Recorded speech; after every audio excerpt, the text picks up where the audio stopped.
இது மகிமை நேரம். ஆண்டவராகிய இயேசு கிறிஸ்துவின் ஈடு இணையற்ற நாமத்தில் மகிமை டிவி நேயர்களை அன்புடன் வாழ்த்தி வரவேற்கிறேன். இந்த மகிமை நேர நிகழ்ச்சி மூலமாக மீண்டுமாக உங்களை சந்திப்பதில் மிகுந்த சந்தோஷம். இந்த நாட்கள்ல நாம் தியானித்து வருகிறோம், பயம் இல்லாமல் வாழ்வது எப்படி அப்படின்றத நம்ம தியானித்து வருகிறோம். ஆண்டவரை மாத்திரம் நம்ம நம்பி இருந்தோம், அவரை மாத்திரம் நம்ம சார்ந்திருந்தோம் அப்படின்னா நம்முடைய பயங்கள் நம்மளை விட்டு அகன்று போகும். நம்ம பயம் இல்லாத வாழ்க்கை வாழலாம் அப்படின்றத நேற்று தியானித்தோம். இந்த நாள்ல நம்ம தியானிக்கும்படியாக எடுத்துக்கொண்டதான வசனம் ஏசாயா 51 அதிகாரம் 7 நீதியை அறிந்தவர்களே, என் வேதத்தை இருதயத்தில் பதித்திருக்கிற ஜனங்களே, எனக்கு செவி கொடுங்கள். மனுஷரின் நிந்தனைக்கு பயப்படாமலும் அவர்கள் தூஷணங்களால் கலங்காமலும் இருங்கள். மனுஷரின் நிந்தனைகளுக்கு பயப்படாமலும் அவர்கள் தூஷணங்களால் கலங்காமலும் இருங்கள். அநேக நேரங்கள்ல நம்ம பயப்படுகிறோம். எதுக்கு அப்படின்னா, மற்றவங்களை நம்மளை குறித்து தவறா பேசிட்டாங்க, நம்மளை குறித்து அவதூறா சொல்லிட்டாங்க அப்படின்னு சொல்லி நம்ம மிகுந்த பயத்துக்குள்ளானவர்களா நம்ம காணப்படுகிறோம். இந்த சூழ்நிலையை எப்படி மற்றவங்களுக்கு ப்ரூவ் பண்ண முடியும் அப்படின்னு சொல்லி நம்ம நிறைய காரியங்களை குறித்து சிந்தித்து அந்த பயம் நம்மை ஆட்கொள்கிறது. வசனம் சொல்லுகிறது, வேதத்தை இருதயத்தில் பதித்திருக்கிற ஜனங்களே. அப்போ நம்முடைய ஆண்டவராகிய இயேசு கிறிஸ்து நமக்கு தந்த வேத வசனங்களை நம்முடைய இருதயங்களை நம்ம பதித்திருந்தோம் அப்படின்னா நம்முடைய எல்லா சூழ்நிலைகளும் நம்ம பயப்படாதவர்களாக நம்ம வாழ முடியும். மனுஷர்கள் நம்மளை நிந்திக்கிறார்களா, அவமானப்படுத்துகிறார்களா, அதனால நம்ம பயப்படுகிறோமா, அது குறித்து நம்ம பயப்படாதவர்களாக இருக்கணும் அப்படின்னா வேத வசனங்களின் மூலமாக நம்ம ஜெயிக்கணும் அப்படின்றது இந்த வசனத்திலிருந்து நம்ம தியானிக்கலாம். ஆண்டவருடைய வேத வசனங்களை நம்ம ஆராய்ந்து பார்க்கும்போது அவைகளால் நமக்கு நித்திய ஜீவன் உண்டு அப்படின்றத குறித்து நமக்கு நன்றாக தெரியும். நம்ம வேத வசனங்களை நம்ம நன்றாக வாசிக்கிறவர்களாகவும் அதுல தேறினவர்களாகவும் நம்ம காணப்படுவோம். நம்முடைய வேதாகமத்துல ஏதாவது ஒரு தேர்வு இல்லை ஏதாவது ஒரு குவிஸ் அப்படின்லாம் இருந்துச்சு அப்படின்னா நம்ம அதை குறித்து நம்ம நன்றாக தெரிந்தவர்களாக தேறினவர்களாக காணப்படுவோம். மிகவும் நல்ல விஷயம்தான்.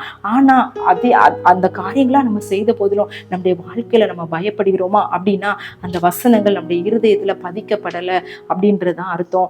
வேத வசனங்களை நம்ம மனப்பாடம் பண்ணணும்.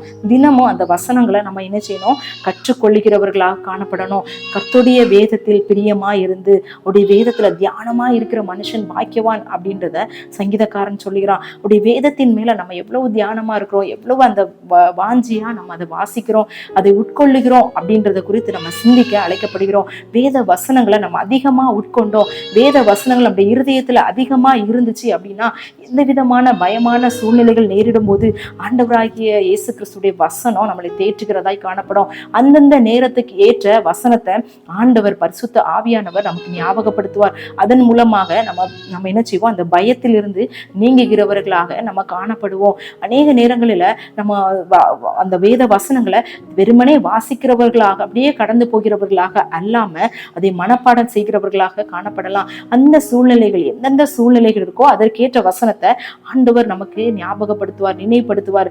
நம்ம அதை அறிக்கையிட்டு ஜெபிக்கும் போது அந்த பயம் நம்மளை விட்டு மாறுகிறதாய் காணப்படும். வேதம் ஆண்டவர் நமக்கு அருளி இருக்கிறாரு. எல்லா விதமான காரியங்களும் இதுல அறிவிக்கப்பட்டுள்ளது. ஆண்டவர் நமக்கு கொடுத்த பொக்கிஷம் இந்த வேத வசனம். நம்ம இதை குறித்து எவ்வளவு ஜாக்கிரதையா நம்ம வாசிக்கிறவர்களாக நம்ம காணப்படுகிறோம், அதை தியானிக்கிறவர்களாக மனதுல பதிக்கிறவர்களாக காணப்படுகிறோம். வசன பஞ்சம் வரும் அப்படின்றதை குறித்து தீர்க்கதரிசன வசனங்களை நம்ம பார்க்கிறோம். கேட்கக்கூடாத வசனத்தை கேட்கக்கூடாத வசனம் கிடைக்காத பஞ்ச காலம் வரப்போகுது.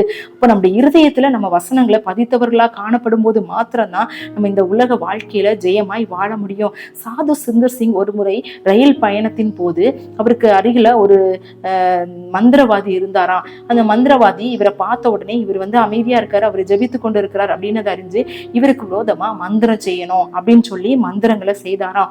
எதுவுமே இவருக்கு என்ன செய்யலையா, பலிக்கவே இல்லையா. உடனே அவரு சொன்னாரா, உங்ககிட்ட இருக்க இந்த உடமையை அங்க எடுத்து வைங்க, இதெல்லாம் உங்ககிட்ட இருக்கிறதுனாலதான் என்ன செய்யுது, என்னுடைய மந்திரம் பலிக்கல அப்படின்னு சொன்னாராம். சாது சுந்தர் அவருடைய உடைமைகள் எல்லாம் தனியே வைத்து விட்டாராம். மீண்டுமா அவர் வேதாகமத்தை வச்சிருந்தாராம். அந்த வேதாகமம் அவங்ககிட்ட இருக்கிறதுனாலதான் இப்படி என்னுடைய மந்திரம் பலிக்கல அப்படின்னு சொன்னோடனே அந்த வேதாகமத்தையும் பக்கத்துல எடுத்து வச்சுக்கிட்டாராம். மீண்டுமா அவர் மந்திரம் சொன்னாராம், எந்த மந்திரமும் பலிக்கலையாம். அப்போ அவரு கேட்டாராம், ஏன் இப்படி அப்படின்னு சொன்னோடனே, நீங்க வந்து வேதத்தை நீங்க எடுத்து வச்சுட்டீங்க, ஆனா இந்த வேத வசனங்களை என் இருதயத்துல நான் வச்சிருக்கேன் அப்படின்னு சொன்னாராம். அப்போ வேத வசனம் ஒரு மனுஷன்ட்ட இருக்கும்போது எந்த விதமான பொல்லாத சக்திகளும் நம்ம என்ன செய்யாது, அண்டிக்கொள்ளாது. நமக்கு விரோதமாய் உருவாக்கப்படும் எந்த ஆயுதமும் வாய்க்காதே போகும். வேத வசனத்தை நம்ம தியானிக்கிறவர்களாகவும் அதை உட்கொள்ளுகிறவர்களாகவும் அதை நம்முடைய இருதயத்துல பதிக்கிறவர்களாகவும் இருக்கணும் அப்படின்னு தான் இந்த வசனம் சொல்லுகிறது. சங்கீதக்காரன் அநேக பாடுகளுக்கு நேராக கடந்து சென்றவனாய் காணப்பட்டான். தாவீதுக்கு போராட்டமான சூழ்நிலைகள், சவுலால போராட்டம், அப்சலோம் தன்னுடைய சொந்த குமாரனால போராட்டம், எந்தெந்த இடங்கள்ல அவன் போனானோ அவன் வந்து அவனுக்கு மரணத்துக்கும் அவனுக்கு ஒரு அடி தூரம் மாத்திரம்தான் இருந்து, அப்படிப்பட்டதான போராட்டமான சூழ்நிலைகளிலும் அவன் ஆண்டவரை மாத்திரம் என்ன செய்தான், சார்ந்திருந்தான் அப்படின்றத நம்ம பார்க்கிறோம். சங்கீதம் 119:92 சொல்லப்பட்டிருக்கிறது, உமது வேதம் என் மன மகிழ்ச்சியாய் இராதிருந்தால் என் துக்கத்திலே நான் அழிந்து போயிருப்பேன் அப்படின்னு சொல்றாரு. நம்முடைய வாழ்க்கையிலும் அதே மாதிரிதான் அநேக விதமான துக்கமான காரியங்கள் நம்மை சுற்றி இருக்கிறது, நம்மை ஆட்கொள்கிறது. மற்றவங்களுக்கு நேரிடுற காரியங்களை குறித்து கூட நம்ம பயப்படுகிறவர்களாய் காணப்படுகிறோம். நமக்கு நேரிடுற காரியங்களை குறித்தும் நம்ம பயப்படுகிறவர்களாய் காணப்படுகிறோம். வேதத்தை நம்ம வாசித்து அதன் வசனங்களை நம்ம உட்கொள்ளும் போது அந்த வசனம் நம்மை தேற்றுகிறதாய் காணப்படும், நம்மை தைரியப்படுத்துகிறதாய் காணப்படும். நம்ம சூழ்நிலையை மேற்கொண்டு ஜெயிக்கிறவர்களாய் அது நம்மளை வழி நடத்துகிறதாய் காணப்படும். பாதைக்கு வெளிச்சமாய் காணப்படும், பாதைக்கு தீபமாய் காணப்படும், நம்முடைய வாழ்க்கையில வெளிச்சமாய் காணப்படும்.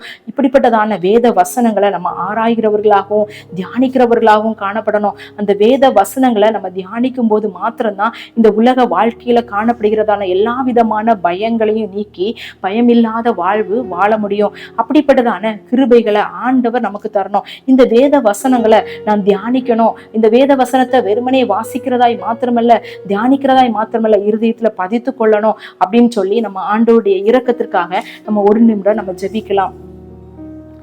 உங்க வேத மன மகிழ்ச்சியா இல்லாதே போனால் என் துக்கத்திலே அழிந்து போயிருப்பே.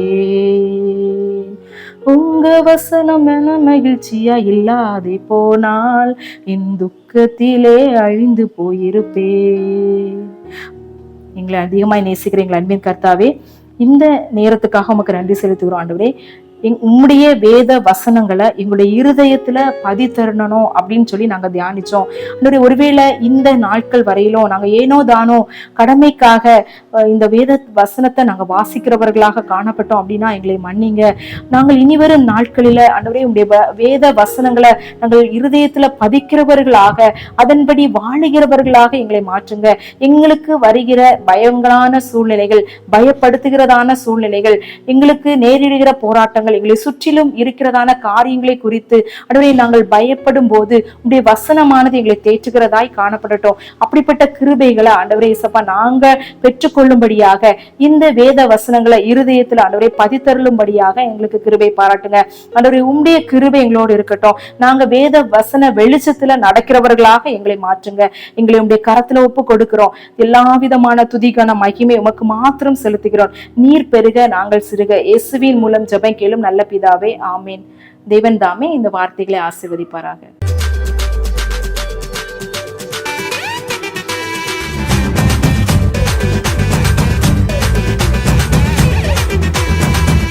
மகிமை மகிமை